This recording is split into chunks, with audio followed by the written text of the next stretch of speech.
বন্ধ ঘোষণার এক সপ্তাহ পর আবারও খুলে দেওয়া হয়েছে এস আলম গ্রুপের চট্টগ্রাম ভিত্তিক ৯টি কারখানা। মঙ্গলবার রাতে গ্রুপের মানব সম্পদ ও প্রশাসন বিভাগের প্রধান বোরহান উদ্দিনের স্বাক্ষরিত বিজ্ঞপ্তিতে এই তথ্য জানানো হয়।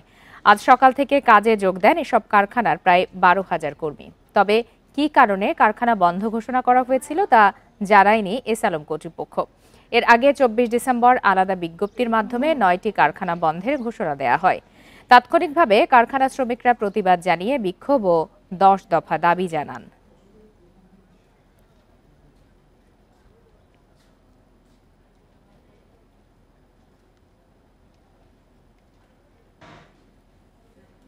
এ বিষয়ে সর্বশেষ তথ্য জানাতে এই মুহূর্তে চট্টগ্রাম থেকে যোগ দিয়েছেন সহকর্মী আলমগীর সবুজ। সরাসরি চলে যাচ্ছে তার কাছে।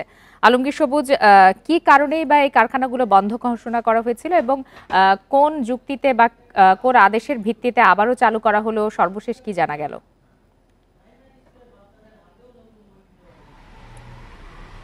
মূলত গত বছরের অর্থাৎ ডিসেম্বরের ২৪ তারিখ এই কারখানাগুলো বন্ধ করা হয়েছিল, ৯টা কারখানা, যেগুলি বলা হচ্ছে তারা বলেছিল ওই সময় আসলে কাঁচামাল সংকটের কারণে তারা মূলত কারখানাগুলি বন্ধ করেছিল। এর মধ্যে প্রধানতম ছিল এই যে আমরা যেখানে আছি এখন S Alam refined sugar industries limited সহ ৯টা যে প্রতিষ্ঠান, আরও ছিল এস আলম পাওয়ার প্ল্যান্ট সহ তাদের ৯টা প্রতিষ্ঠান। তো তারা বলেছিল আসলে কাঁচামাল সংকটের কারণে এই কারখানাগুলো বন্ধ করা হয়েছিল। এর আগেও আসলে আমরা দেখেছি এই এস আলম রিফাইন্ড সুগার এবং এস আলম ভেজিটেবল অয়েল সহ কয়েকটা প্রতিষ্ঠানে তারা উৎপাদন সীমিত হয়ে গেছে এবং অনেক সময় বন্ধ হয়ে গিয়েছিল। তারা সেই সময় বলেছিল তারা কাঁচামাল সংকটের কারণে।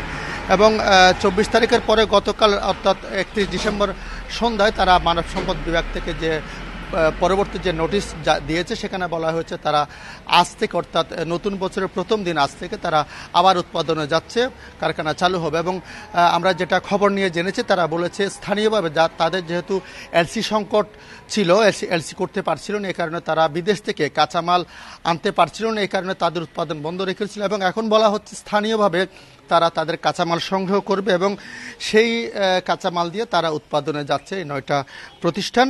আমি যদি একটু নামগুলি বলতে চাই, এস আলম যে নতুন করে আজকে থেকে যে চালু হয়েছে ৯টা প্রতিষ্ঠান, সেগুলি হচ্ছে S Alam refined sugar industries limited, S Alam power plant limited, S Alam power generation limited, infinity CR strips industries limited, Chemon Ispat limited, S Alam cold roll steels limited সহ আরও ৯টা প্রতিষ্ঠান। এবং আমরা দেখেছি সকাল থেকে এখানে শ্রমিকদের উৎসব মুখরতা দেখেছি, যেহেতু এক সপ্তাহ বন্ধ ছিল, অনেক শ্রমিকরা বেকার ছিলেন এবং শ্রমিকদের মধ্যে একটা উৎফুল্লতা আমরা দেখেছি। তারা বলেছেন তারা এতদিন যেহেতু বেকার ছিলেন আজকে থেকে আবার নতুন করে চালু হয়েছে, তারা খুশি। এবং একটা কথা জানানো দরকার, যেটা হচ্ছে এস আলম সুগারের এস আলম চিনি দিয়ে চট্টগ্রামের যে দেশের অন্যতম প্রধান পাইকারি বাজার খাতুনগঞ্জে আমরা যে খবর নিচ্ছি, সেখানে এস আলম সুগার ৫০% তাদের যে চাহিদার ৫০% চিনি এস আলম সুগার থেকে পূরণ হয়।